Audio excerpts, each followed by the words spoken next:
ভাৰত পাকিস্তানৰ খেলত বিৰাট কোহলিয়ে বহুকেইটা ৰেকৰ্ড গঢ়িলে সমগ্ৰ বিশ্ববাসীকে আচৰিত কৰিলে। হয়, আপোনালোকে ঠিকেই শুনি আছে। আৰু বিৰাট কোহলি আমি জানো কিমান এগৰাকী ডাঙৰ খেলুৱৈ হয়, কিন্তু বৰ্তমান সময়ত সকলোকে মই জনাবলৈ পাই সুখী হৈছো যে সেই খেলুৱৈগৰাকীয়ে বহুকেইটা ৰেকৰ্ড গঢ়িবলৈ সক্ষম হৈছে চেম্পিয়ন ট্ৰফিত। আৰু চেম্পিয়ন ট্ৰফিৰ মহাৰণ চলি আছে বুলিও হয়তো সকলোৱে জানে। আৰু তাতেই পাকিস্তানৰ বিৰুদ্ধে কোহলিয়ে এটা সুন্দৰ চেঞ্চুৰী মাৰিছে আৰু তাতেই বহুকেইটা ৰেকৰ্ড অধিকাৰী হৈ গৈছে কিং কোহলিৰ ৰান মেচিন কোহলি। গতিকে সবিশেষ আপোনালোকক এই ভিডিঅ'টোত মই জনাবলৈ গৈ আছো, কিন্তু তাৰ আগতে ভিডিঅ'টো লাইক লগতে চেনেলটো ছাবস্ক্ৰাইব কৰি ল'ব এনেকুৱা ধৰণৰ ভিডিঅ'ৰ বাবে। আৰু বিৰাটৰ বাবে এই ভিডিঅ'টো নিশ্চয় সকলোৱে লাইক কৰিব বুলি মই আশা কৰিছো। আৰু আপোনালোক সকলোকে মই প্ৰথম ৰেকৰ্ডটোৰ বিষয়ে জনাই দিব বিচাৰিম। সেই ৰেকৰ্ডটো হৈছে যে নিজৰ আন্তঃৰাষ্ট্ৰীয় এদিনীয়া ক্ৰিকেটত 14,000 ৰান সম্পূৰ্ণ কৰা খেলুৱৈ ৰূপে পৰিগণিত হৈছে বিৰাট কোহলি। আৰু শচীন তেণ্ডুলকাৰৰ ৰেকৰ্ড ভাঙিবলৈ হয়তো বেছি সময় বিৰাটৰ নাই।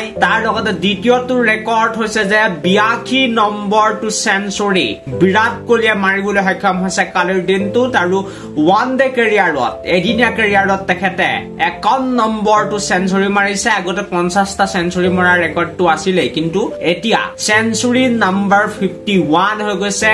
আৰু বিৰাট কি কম, মানে আমাৰ ভাৰতীয় ক্ৰিকেটৰ সৌভাগ্য যে বিৰাট কোহলিৰ দৰে এগৰাকী মহা তাৰকা পাইছে। তাৰ পাছতে আৰু ৰেকৰ্ড আছে খেলুৱৈগৰাকীয়ে আমাৰ ভাৰতৰ হৈ আটাইতকৈ বেছি কেচ ধৰা খেলুৱৈ হিচাপে আচলতে পৰিগণিত হৈ গৈছে। কালিৰ দিনটোত পাকিস্তানৰ বিৰুদ্ধে এটা সুন্দৰ কেচ ধৰাৰ পাছতে আগৰ যি খেলুৱৈ আছে আমাৰ ভাৰতৰ, এই সকলোকে আচলতে পিছ পেলাই চেৰ পেলাই শীৰ্ষত কেচ ধৰাৰ ক্ষেত্ৰতো বিৰাট কোহলিৰ নাম আহি গৈছে।